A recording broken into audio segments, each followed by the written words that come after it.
Boa noite, meus irmãos. Aqui quem fala Queiroz novamente e a nossa companheira.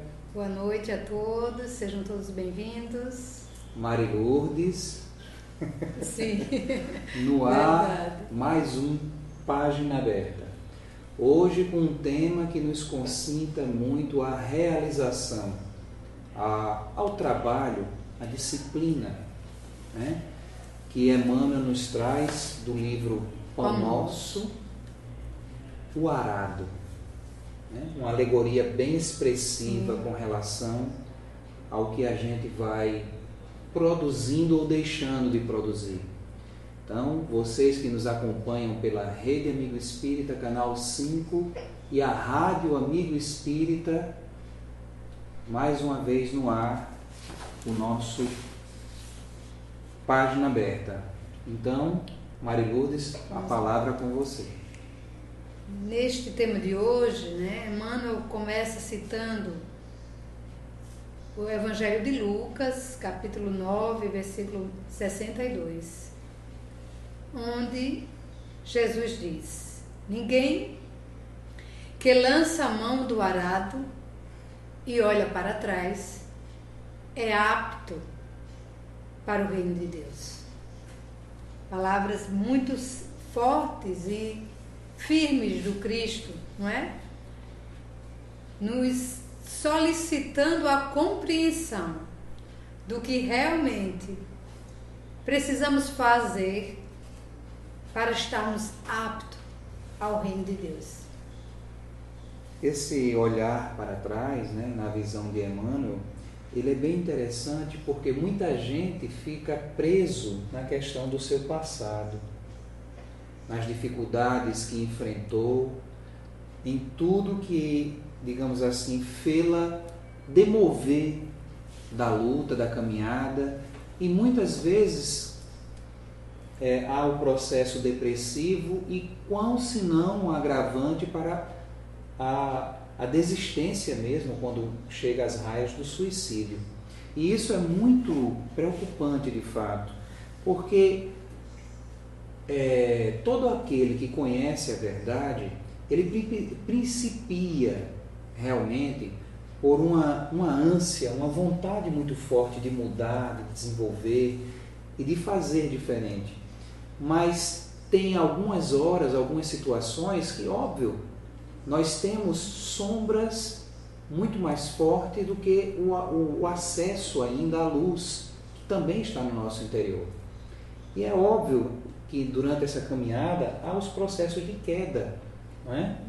Só que nessas quedas, muitas pessoas entram logo naquele processo de culpa muito grande. E essa culpa só atrapalha. Ela não ajuda, não é?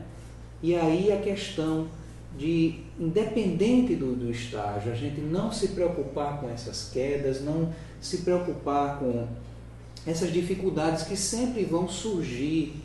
Afinal de contas, quem é santo, quem é anjo nesse mundo?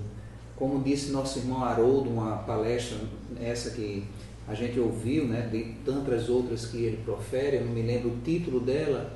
Ele fala que nós ainda estamos caminhando, Mary, para aprendermos a sermos seres humanos. A nossa etapa é aprender a ser gente. Ainda não é para aprender a ser anjo. Não é? Então, nesse processo é óbvio que a gente vai ainda cair muito. Mas, como diz Lucas, nesse capítulo 9, versículo 62, não devemos olhar para trás, e sim instituir a mão às obras. Né? Vamos ver o que é que o texto de Emmanuel nos traz de elucidação nesse sentido. Então, Emmanuel começa dizendo assim: aqui vendo Jesus utilizar na edificação no reino divino um dos mais belos símbolos. Efetivamente, se desejasse, o mestre criaria outras imagens. Poderia reportar-se às leis do mundo, aos deveres sociais, aos textos da profecia, mas prefere fixar o ensinamento em bases mais simples. Então, eu gostaria que a gente pudesse pensar um pouco o que é esse reino, né? O que é o reino de Deus para nós? O que entendemos da mensagem do Cristo? Porque sabemos que a questão do divino, do reino, é toda uma construção, né, que vem desde a antiguidade, no sentido do que seria, se misturava, né, os reis da terra que vinham com a autorização ou enviados de Deus para governar os homens. Com a vinda do Cristo ainda havia aquela visão do emissário, daquele que era tido como realmente o rei dos judeus. E aí Jesus vem nos falar em toda a sua mensagem sobre o reino de Deus, né? Se a gente for ver todo o trabalho de Jesus no seu movimento de esclarecimento aos corações, ele fala em várias passagens do reino de Deus. E que reino é esse, né? E é muito interessante porque a gente começa a entender que Jesus, ele interpretou de forma diferente o reino de Deus. Ele não deu o caráter ao reino a uma coisa fechada, nacionalista, só naquele ambiente, né? Reservado somente aos descendentes de Abraão, como se pensava. Para ele não é apenas um reino do futuro de justiça, né? Jesus vai trazer essa visão do reino como algo mais transcendente, trazendo o reino do céu numa amplitude e principalmente nos dizendo aonde está esse reino dos céus. Que essa definição de Jesus abre uma percepção muito forte, porque quando Jesus diz, quando ele refere-se à construção do reino de Deus dentro de nós, ele traz um novo movimento de ação ao ser humano, que sai da coisa externa, do poder do reino que está fora, para um reino que está dentro. A essência divina que está em mim, este reino que eu já trouxe de forma inconsciente e que preciso estar trabalhando para lapidar este reino. E por isso que o Cristo, Emmanuel, traz uma mensagem fantástica, porque ele vai trazer justamente o ponto em que Jesus coloca o arado, né? E ele até diz aqui, efetivamente ele poderia reportar-se a vários símbolos, outras imagens, mas ele prefere fixar o ensinamento em bases simples. E se a gente voltar um pouco, Queiroz, ao Evangelho, nós vamos ter alguns trechos muito interessantes que Jesus fala do reino de Deus para nós, dando ênfase a justamente essa busca. E o interessante, Mary, já que você frisou bem, que reino seria esse, né? Onde os homens pensam na estrutura de pedra, na estrutura externa, a gente vê o Cristo demovendo isso desde que ele chega aqui. Sim. Porque ele já nasce num ambiente quase ao céu aberto, né? Dentro de uma caverna, numa estrutura muito simples, muito simbólica de uma manjedoura, né? Sem ouro, sem riqueza de qualidade nenhuma, apenas trazendo o essencial da alma como, digamos assim, a primeira das lições, que seria a humildade. Sim. Não é? Aí acaba com a estrutura da pedra, acaba com a estrutura do reino das glórias exteriores. Quantas vezes o Cristo fala, meu reino não é deste mundo, né? E aí nós queríamos trazer para pensarmos em várias frases do Cristo. Uma está em Mateus, no capítulo 6, que ele diz assim, buscai primeiro o reino de Deus e sua justiça. Né? Em Lucas 17 ele diz: o reino de Deus não vem com aparência exterior. O reino de Deus, em Lucas 21, o reino de Deus está no meio de vós. Em João, essa passagem que todos nós conhecemos, Jesus diz: aquele que não nascer de novo não pode ver o reino de Deus.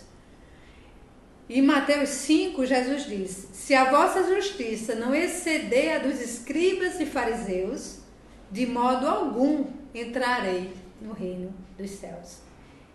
E em Lucas 9, que é justamente o ponto que nós estamos conversando, Jesus diz, né, que ninguém lança a mão do arado. Olha só, ninguém lança a mão do arado e olha para trás. É apto para o reino de Deus. Porque o arado, o que é o arado? Né? O arado é um instrumento pesado, que necessita de esforço, que necessita de força, que necessita de todo um desdobramento para ser utilizado. E isso o arado era utilizado justamente nas plantações para preparar a terra, para que essa terra preparada pudesse receber a semente. Então, se era colocado a terra, passava-se o arado para que ela começasse a se abrir e mexer aquela terra junto com os adubos, para que depois a terra pronta recebesse a semente. Então, se eu estou com a mão no arado, ninguém que bota a mão no arado pode olhar para trás. Ou seja, eu preciso saber qual é o objetivo que eu vou fazer da minha vida. Eu preciso saber qual é o objetivo de cada dia. O que é que eu preciso fazer a cada dia, a cada movimento, não é? Então, veja que numa pequena passagem que Emmanuel nos traz, quanta profundidade de reflexão nós temos diante dessa fala tão forte aos nossos corações que Jesus nos traz, não é? Então Emmanuel continua dizendo o seguinte: o arado é aparelho de todos os tempos, é pesado, demanda esforço de colaboração entre o homem e a máquina, provoca suor e cuidado e, sobretudo, fere a terra para que produza, né? Porque ele abre a terra, né?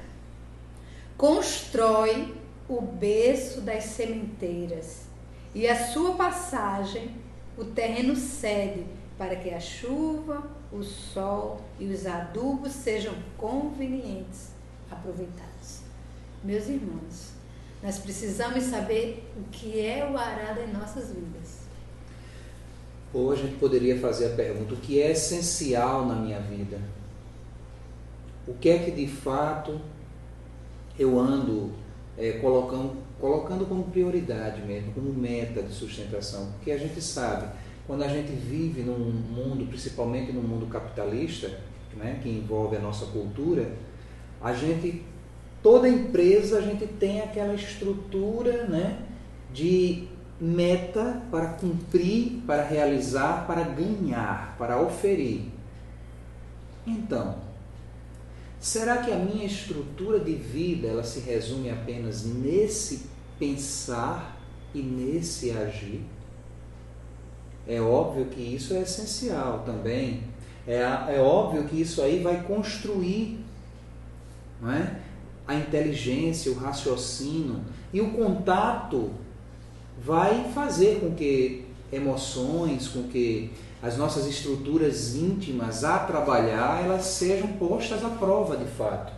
Mas se eu não tiver nessa estrutura, no momento, digamos assim, da prova, no momento da realização, alguma base fundamentada num eixo mais forte, mais transcendente, como Emmanuel diz aqui, até mais simples, Né? Porque é curioso, Jesus, ele, como Emmanuel diz aqui, ele poderia se reportar logo às leis do mundo, à estrutura de então, aos deveres sociais de época.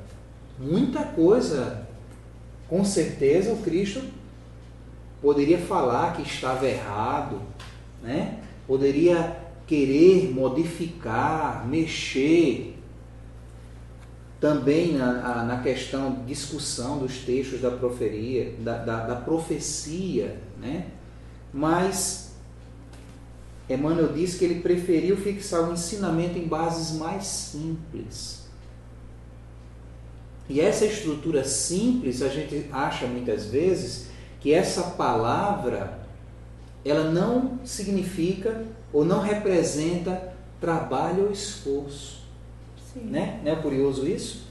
Nossa mente é tão agitada, tão assim cheia de coisas, que a gente acaba complicando muito mais as caminhadas, muito mais os processos, a ponto de desenvolver até doenças, cuidados com a saúde, né?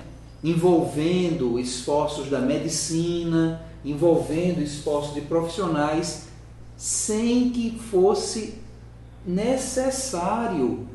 Vocês estão me entendendo? Por quê?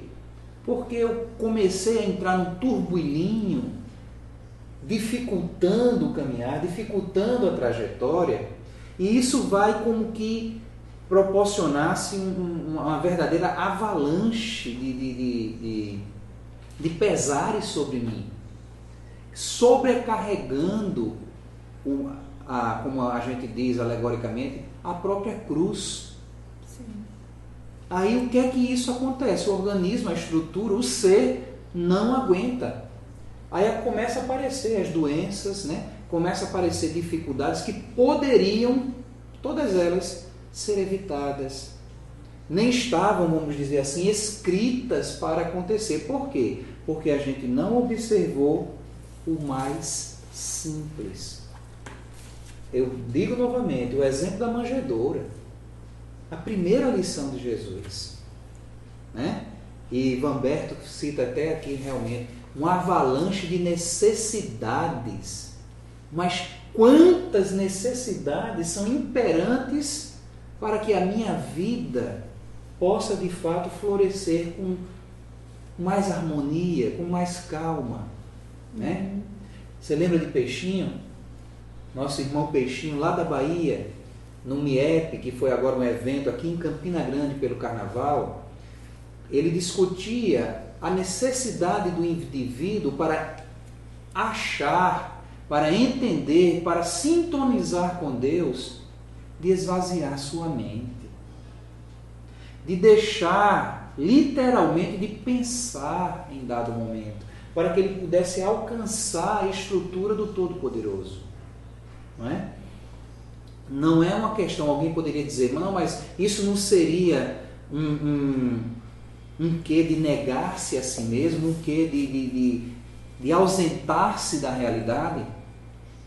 Não é? Alguém poderia questionar isso? Óbvio que não.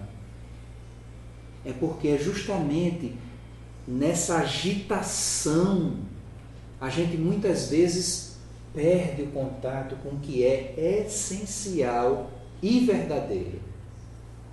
Não é isso, Mel? Isso. Aí, Emmanuel aqui não poderia usar, né, ao significado do arado, né, que é esse instrumento rudimentar de trabalho, que faculta tanta coisa, como ele diz aqui, né? Ele vai provocar suor, né? Ele vai provocar também cuidados, né? Na lide, na forma do exercício. Ele vai ferir a terra, sempre com um propósito de trazer a semente, como ele diz aqui, a construção de um berço, para que as sementes possam ser depositadas e aí propositar a questão do desenvolver, né? Sim. Porque o arado também ele deixa a terra apta para que a água da chuva não se perca, para que a água da chuva se deposite ali e fique, né, acalentando de fato e nutrindo a planta que vai se desenvolver. E é tão interessante que depois ele vem trazendo algo muito importante para nós, né? Ele vai dizendo: é necessário, pois, que o discípulo sincero tome lições com o divino cultivador, abraçando-se ao arado da responsabilidade, na luta edificante, sem dele retirar as mãos, de modo a evitar prejuízos graves à terra de si mesmo. Então esse arado, literalmente, ele está agindo em nós, né? Que lições, né, Queiroz, a gente pode imaginar. E que sementes, né? Que precisamos ter com o divino cultivador. E quem seria esse divino cultivador, né? Então nós temos aquele que nos traz a guisa dos ensinamentos, dos ensinos, o caminho da verdade, da vida. Exatamente. Não é? Então essas lições que nós temos todos os dias, não é? Que nós temos falado muito, falta de informação, falta de conhecimento, não é. Nós estamos hoje, nós vivemos numa abundância dos meios de comunicação. Nós estamos com vários centros espíritas nos bairros, nas pequenas cidades, na zona rural. Então, nós temos os livros que podem ser tanto adquiridos como emprestados nas casas espíritas, o conhecimento, aulas de conhecimento do que é a vida espiritual, do qual a necessidade que temos para entender o que somos, para onde vamos, de onde viemos. Nós temos todos os meios. Precisamos utilizar já dessas lições, logicamente também colocando em prática e sempre buscando estas novas lições para alimentar a nossa tarefa, não é? E Queiroz, num livro muito importante, né, da coleção de Joana, que é o Ser Consciente, ela vem nos auxiliar a entendermos esse processo do arado, o arado na terra da nossa vida, né? E Joana, ela diz o seguinte: o homem deve ser considerado como sendo sua própria mente, aquilo que cultiva no campo íntimo ou que propele com insistência a realizações constitui a sua essência e legitimidade, que devem ser estudadas pacientemente. Então nós precisamos, aquilo que Queiroz disse, silenciar para até nos ouvir e estarmos em contato com o Criador.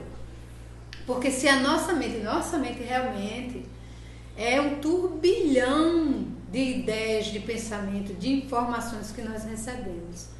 E como nós dedicamos pouco tempo, e Joana vai falar disso aqui, quando ela vai colocar o que nós precisamos fazer para diminuir o barulho interno. E esse barulho muitas vezes nos faz dar ênfase ao egoísmo, né?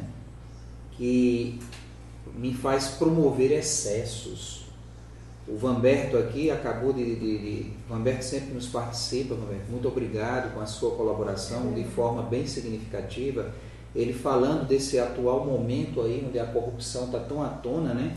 E ele diz que a corrupção é justamente essa ganância desmedida, esse excesso das pessoas que não se conformam com o que ganham honestamente e que com certeza daria para o seu sustento, daria para a sua manutenção de vida, seria o essencial, mas infelizmente, né, não verificam na sua terra, né, o uso desse instrumento que a gente está vendo aí, que Emmanuel traz na figura simbólica deixada pelo Cristo, do arado, né? Porque esse arado quando ele sulca a terra, com certeza, nessa sangria inicial, ele vai fazer despertar, ele vai fazer vir à tona aquilo que precisa ser trabalhado.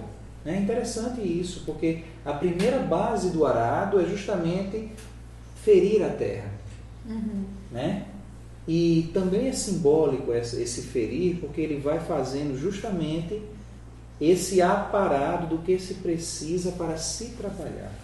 Né? E é tão interessante essa questão, eu estava pensando, a gente tem ouvido tanto nos meios de comunicação, né, todo esse momento que nós estamos vivendo, e eu estava pensando, quanto mais nós buscamos logicamente o externo, nós vamos nos afastando da essência interna.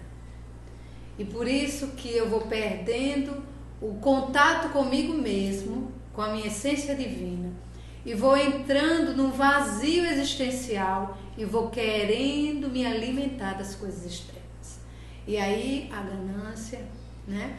E aí essa busca desenfreada pelo poder, que vai me afastando do verdadeiro poder, que é de mim mesmo, né? Que é da busca de cuidar das minhas tendências de ganância, de inveja, de vaidade, né? Então, no momento que eu vou só querendo buscar o externo, eu vou me afastando cada vez mais de mim e vou sendo envolvido por uma energia que vai me adoecendo. Então, o que nós temos nesse momento é um adoecimento do ser moral. Mas nós precisamos fazer essa reflexão do que nos cabe neste momento, diante da minha condição, no meu dia a dia, o que eu posso fazer, não é? Porque a sociedade é constituída por todos nós. Então eu gostaria de trazer o que nossa amiga Joana, né, nos traz, Queiroz. Ela diz assim: o ser consciente deve trabalhar-se sempre partindo do ponto inicial da sua realidade psicológica, aceitando-se como é e aprimorando-se sem cessar. A aceitação do que somos, a aceitação até das nossas próprias dificuldades, pensamentos, vícios, tendências, é o primeiro e o mais importante passo que temos para segurarmos no arado. E a partir daí, começarmos a cultivar, a trabalhar a terra em nós. Então, Joana diz o seguinte: somente consegue essa lucidez aquele que se autoanalisa, disposto a encontrar-se sem máscaras, sem deterioração. Para isso, não se julga, nem se justifica, não se acusa, nem se culpa, apenas descobre-se. Olha que ensinamento! É verdade. No momento... Não julgueis para não ser julgado. No momento em que eu compreendo, porque se nós começarmos a buscar isso, nós vamos ter nós só vamos encontrar essa lucidez nessa autoanálise do que somos. Né? Veja, é o ponto inicial, é em compreender a minha realidade psicológica. Por isso que o Cristo disse: o reino do céu está dentro de vós. Mas eu não consigo ainda ver esse reino. Aonde é que está esse reino? Eu não consigo ainda, porque eu estou distante de mim mesmo. Aí, Queiroz, ela ainda diz assim: a identificação segue-se o trabalho da transformação. Eu preciso me sentir, compreender a minha situação nesse momento, do que sou, ter essa lucidez sem máscara, sem medo. Gente, mas isso é um processo longo, né? Longo. Porque é mais fácil. Transformação moral, né? É a busca de si mesmo, né? O conhecimento de si mesmo. Isso. Né? é mais fácil uma mudança externa do que encontrar esse caminho da mudança interna. Porque é eu comigo mesmo. Eu e o espelho, é o meu reflexo. Então veja como ela traz esse detalhe. Esse autoanálise, disposto a encontrar-se sem máscara. A ver o meu lado sombra, né? Sem também deteriorar-se com isso. Porque às vezes é assustador. Ou como Cristo diz aqui, sem olhar para trás. Isso, exatamente. Porque às vezes é assustador eu começar a me reconhecer com aquela imagem de que eu não sou perfeito, né? E a partir daí eu estar disposto a não me julgar, mas compreender. Também não ficar me justificando, né? Ah, mas eu fiz isso por isso, eu fiz isso porque eu não tive aquela condição, eu não fiz isso porque as pessoas não me ajudaram. Então, é não justificar. Eu não fiz, pronto. O que é que eu posso fazer a partir de agora, né? E aí ela diz, não se acusar. Sou a pior pessoa, eu joguei pedra na cruz, eu estou condenada, mas também não se culpar. Apenas olhasse, descobrisse, né? Aí ela diz, a identificação segue o trabalho da transformação interior para melhor, utilizando-se dos instrumentos, e é isso aqui que eu quero trazer para a gente refletir hoje. Quais os instrumentos do arado, Queiroz? Quando Cristo nos diz que nós precisamos pegar o arado, que a gente já compreendeu nessa lógica que Joana nos traz, que não vamos olhar para trás, mas nós estamos preparando uma terra. E essa terra é íntima, né? Então Joana ela vai dizer o que é que nós vamos trabalhar. Veja bem. Utilizando-se dos instrumentos do alto amor, da autoestima, da oração que estimula a capacidade de discernimento, do relaxamento que libera as tensões, da meditação que faculta o crescimento interior, justamente colaborando com aquilo que você disse do silenciar, né? E aí a gente vê aqui justamente isso que Emmanuel vai dizer. E nesse silenciar, Mary, antes de você prosseguir, o Vamberto nos fala, nos remete aqui justamente na questão do orar, né? Sim. Porque o orar seria também um momento de meditação, um momento de reflexão, um momento de mostrar-se realmente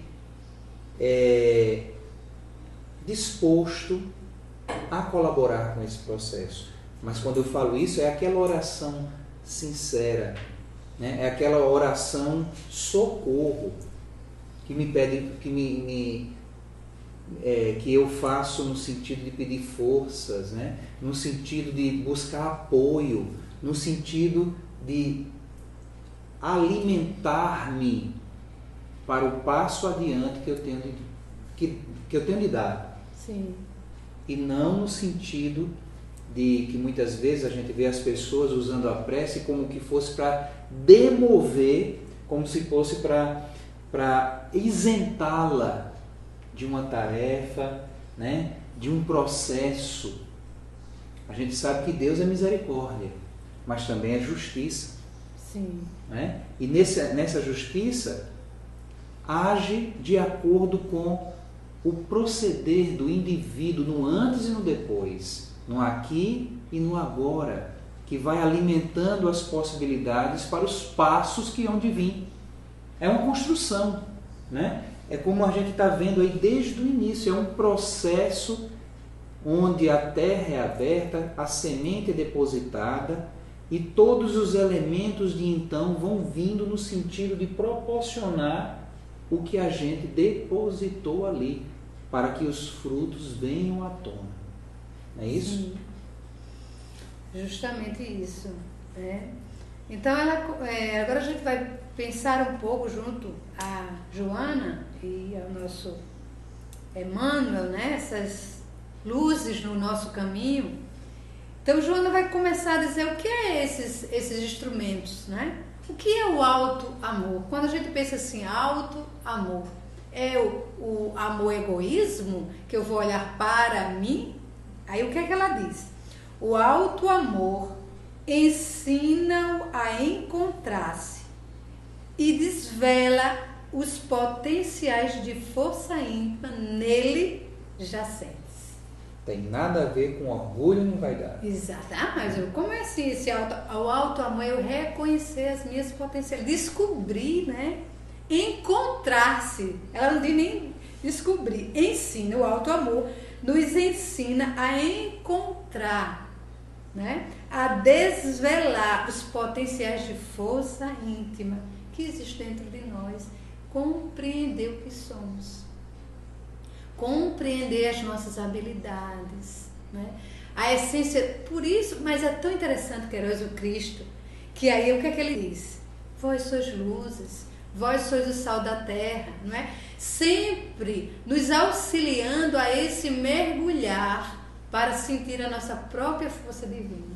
Então, o alto amor nos ajudará nesse arado da terra íntima, compreender que somos capazes. Esse é o primeiro momento. E sempre. E que estamos, né, num caminhar que vai nos levar à felicidade. Se a gente alimentar essa esperança, se a gente alimentar essa fé, né? E eu vejo aí que Joana nos traz mais coisas aí, né, para a gente refletir. Aí agora ela vai trazer a questão da autoestima, né? A autoestima, olha só, muitas pessoas acham, a autoestima, a pessoa vai ficar orgulhosa, vaidosa. A autoestima leva à fraternidade, ao convívio saudável com o próximo, igualmente necessitado. Se eu estou bem comigo, se eu estou deixando, primeiro eu preciso encontrar o alto amor, depois encontrando essa força íntima, eu vou estar de bem comigo. Estando de bem comigo, eu vou ser fraterno, porque só existe violência, só existe agressão, porque eu estou em sofrimento.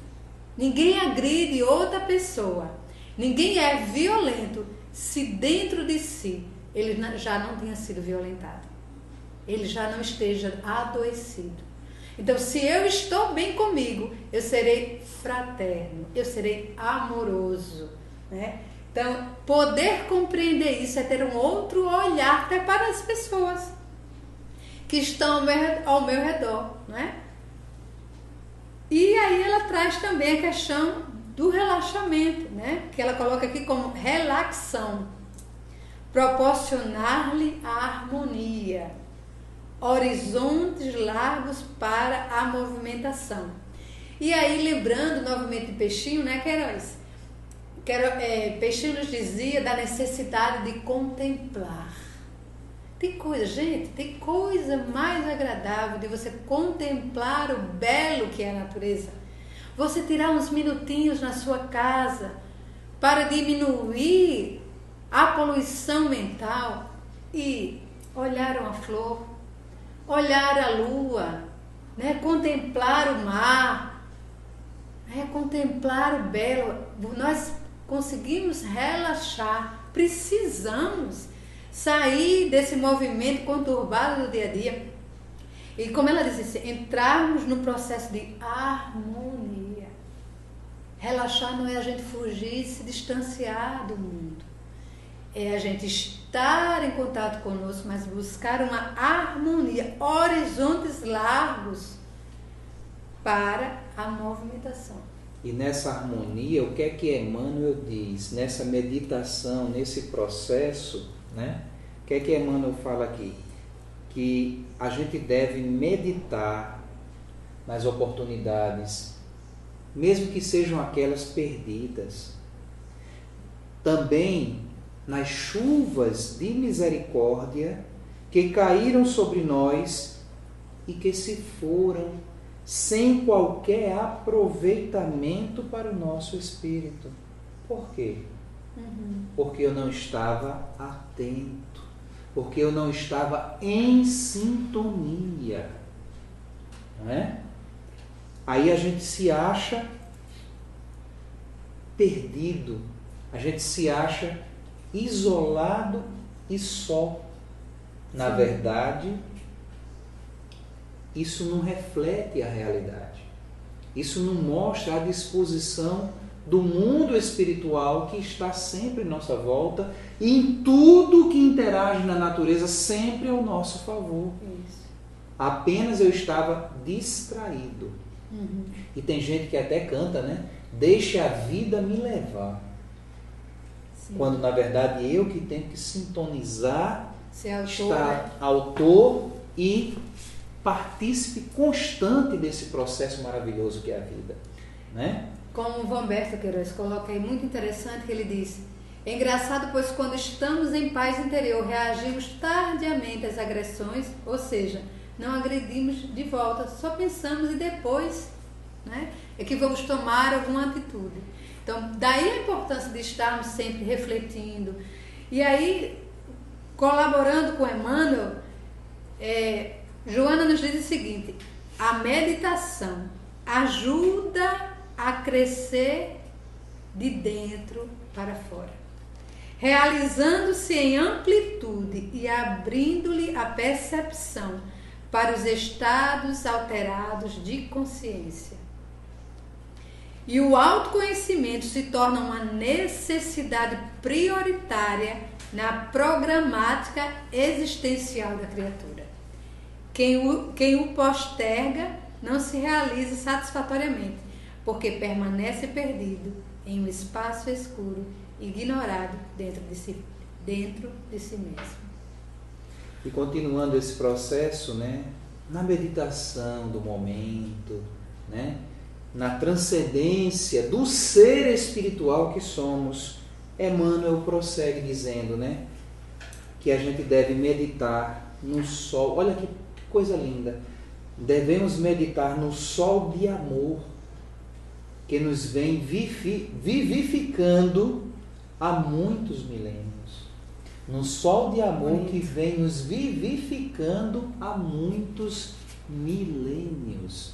Sem que a gente perceba, sem exigências, né, Mary? Uhum. Sem cobranças, apenas vivificando o nosso existir, nos possibilitando o caminhar para a aurora, né?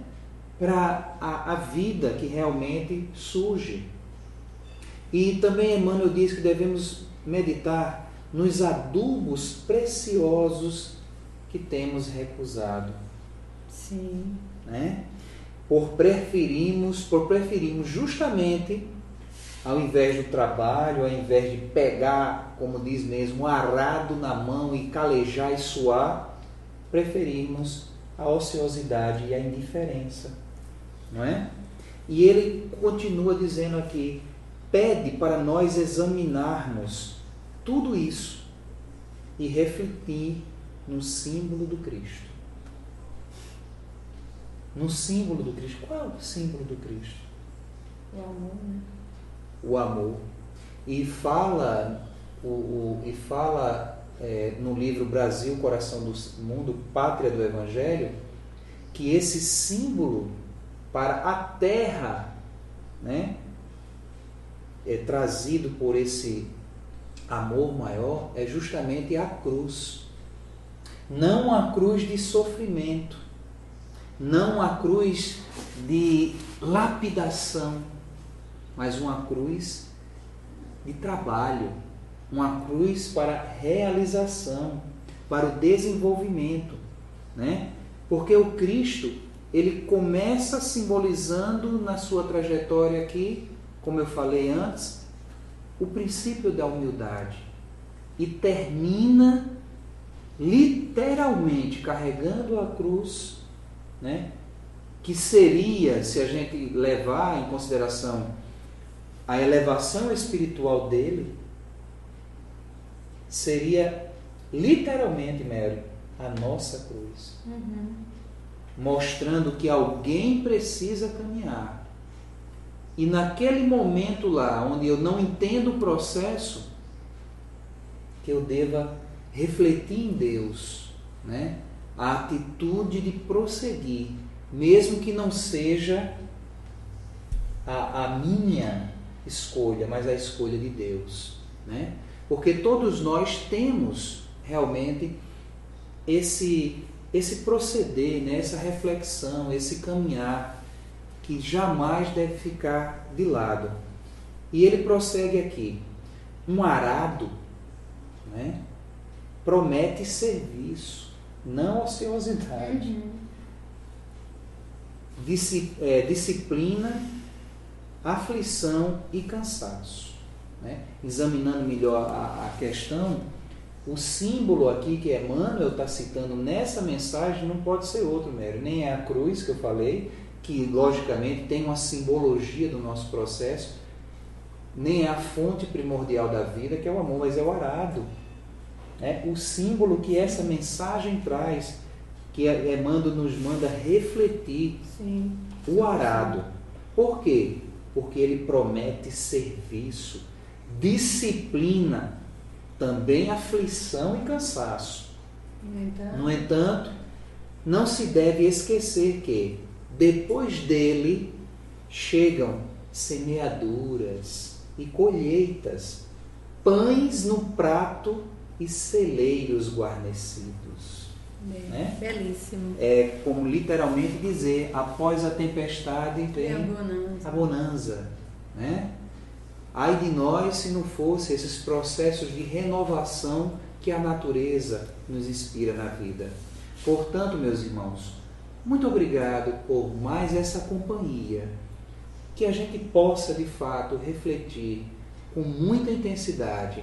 Obrigado, Vanberto, obrigado, Victor, obrigado, Adriana, Nelson, que está presente, mas transmitindo um outro evento, mas está aqui conosco também no chat, né? A todos vocês que estão nos ouvindo na Rádio Amigo Espírita, que estão nos vendo na Rede Amigo Espírita e também na FEB TV, pelo Canal 4, muita luz, muita paz e mãos ao arado da vida, que sempre nos trará perspectivas de dias melhores. Diante da dificuldade, diante desse turvelinho aí que nos assola, vamos dar o nosso testemunho naquilo que Jesus nos concita a realizar em nós, para assim fazermos um mundo melhor.